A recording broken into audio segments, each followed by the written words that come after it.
Let's make a very low budget lunch together while I continue the story from my last post. If you missed part 1, go check my last post. This is not my story. It was sent to me by a follower on TikTok, and this is her true life experience. So when his wife came back, I downloaded everything that has been happening to me for the past years to his wife, and she was so compassionate. She understood me as a mother would and promised to take up the case.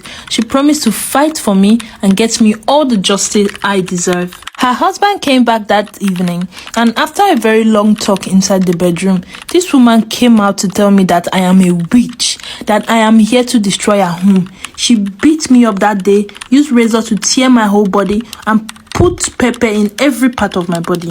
I begged her to take me back to my father, but she refused. I decided to run away and go stay in one church for 3 days. I was later found by a church member, and they returned me back to her.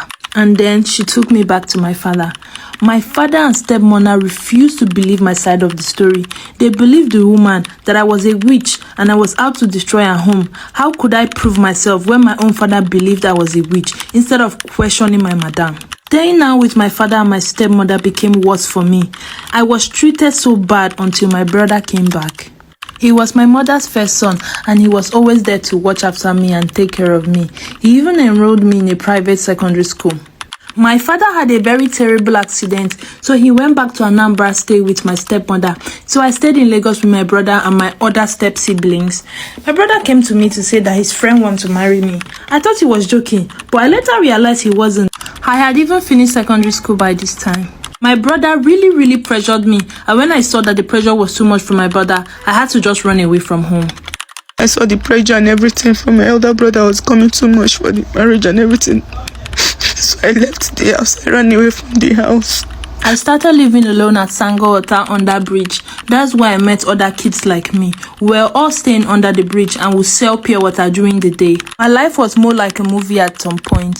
I would squat with a friend, and her mother just said I shouldn't stay anymore, that she wasn't comfortable. I also went to squat with another girl that was staying at Abeokuta.